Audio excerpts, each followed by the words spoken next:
Get it, get it, get it. Get it, get it, get it. Got him.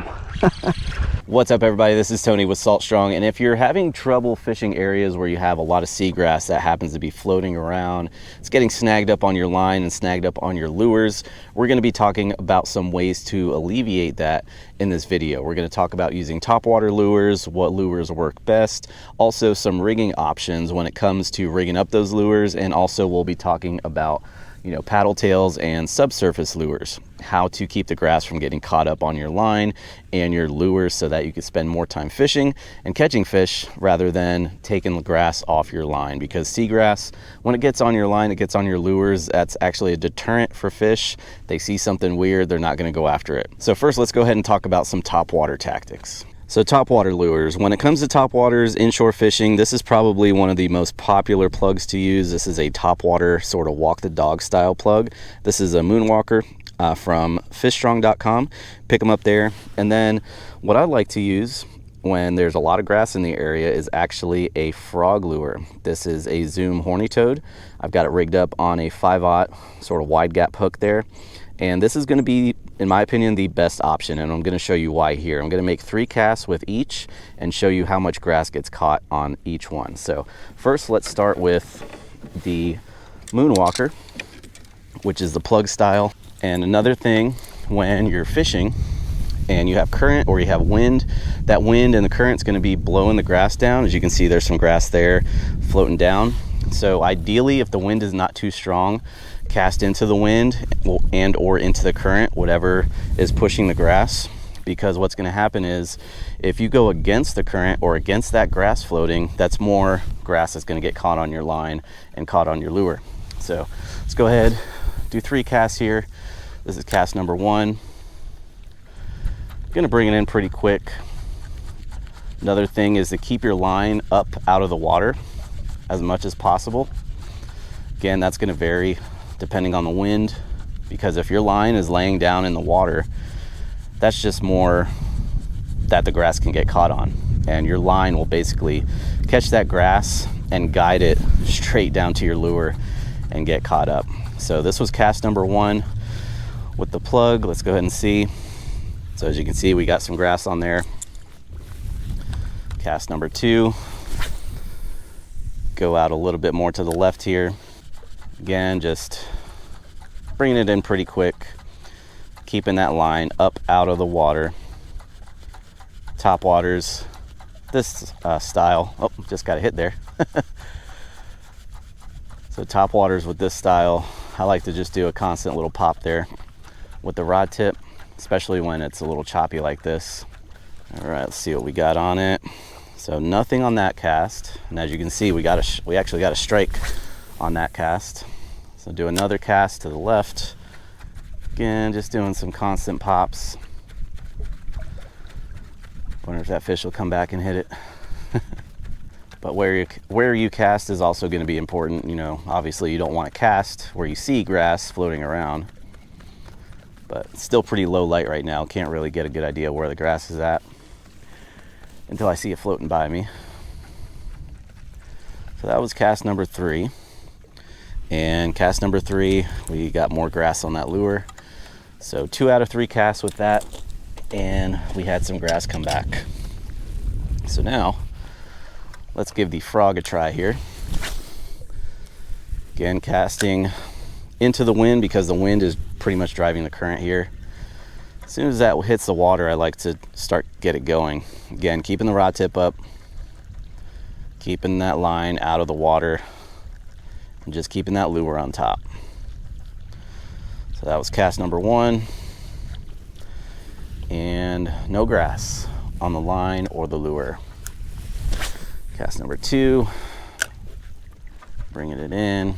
And if you ever do feel or see grass on your lure, you could just give it a good pop. That can hopefully knock some of that grass off.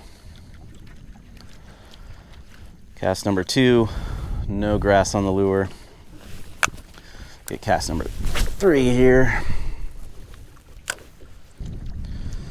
Cast number 3, we got a little bit of grass on there. So out of 3 casts, the frog Got snagged up once with grass. Out of 3 casts with the Topwater plug, the Moonwalker, it got caught up twice out of the 3 casts. Now also, when you use a frog lure like this, what I like to do is make sure that knot is buried in the nose of the lure. So when you Texas rig them like this on a worm hook, make sure the lure is pushed up over that knot. That covers up the tag end of that knot and the leader, so the line doesn't get, or the grass rather, doesn't get caught on the knot itself and then fouls up your lure. Then really quick, as far as the gear that I'm using here, I usually get a lot of questions about this. This is our slam stick in the medium power fast action 7'6", and I've got our 2500 Otis spinning reel on there. This has a little bit of a softer tip, so that's good for this type of plug, which is our Moonwalker. And then I've got 10-pound J braid, 17-pound fluorocarbon, and again, great setup for pretty much anything you could throw out here, paddle tails, topwater.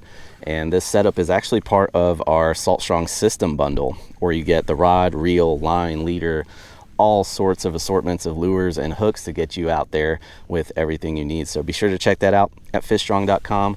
And then our other rod that I have here, which I'm throwing the frog on, this is a little bit more of a stiffer rod. This is a slot machine in the medium heavy 7'6" fast action. Same reel, 2500 Otis, 10-pound Daiwa J braid, and then same leader, 17-pound Berkeley Vanish fluorocarbon. And again, that's a Zoom horny toad and green pumpkin, and I've got a 4/0, or a 5/0 rather, wide gap worm hook.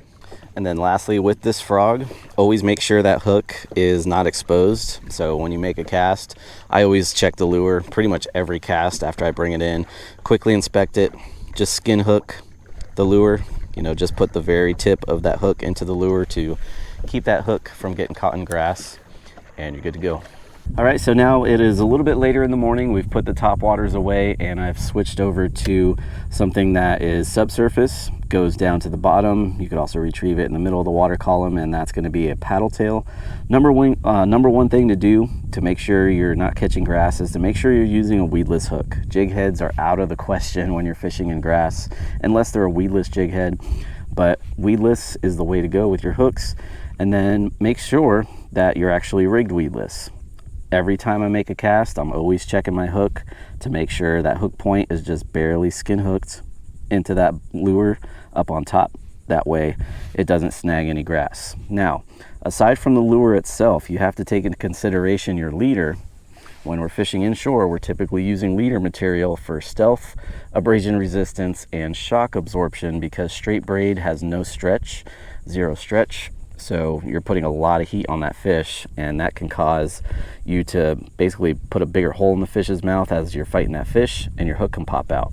So if you're gonna run straight braid, which I recommend in grass, that way your leader knots and your knot on your lure is not catching grass, just make sure you're using a rod that has a little bit of a lighter action. This rod is actually a medium power, but that should be good enough. Medium light can be good too, but also make sure you're setting your drag on your reel a little lighter than you normally would. Again, that way that if that fish runs, makes a big run, it can run, and you're not putting too much heat on that fish and putting a bigger hole in the mouth and end up popping that hook out. So I'm gonna make a few casts here with the leader just to show you how the grass catches. You can see quite a bit of floating grass down here right around this point. So I'm gonna cast in line with that grass and see what we pick up on this leader. So right there, you can see that grass, it just fell off now, but it caught right on that leader line. And I'll just drag this through this grass here just to show you how it gets snagged up. So right there, all that grass is actually caught on the knot and not the lure itself. Now when I take the lure that is just straight braid, we're gonna do the same thing. We're gonna run it through that grass right there. Run it through. And as you can see, well, that grass just fell off the rod tip, but we'll do it one more time just to show. So run it through that grass there. And as you can see, no grass got caught on that lure. Running it through the grass again. No grass on the lure, nothing to worry about. And again, that is straight braid to the lure. When I'm connecting my lure with straight braid, I like to use a polymer knot.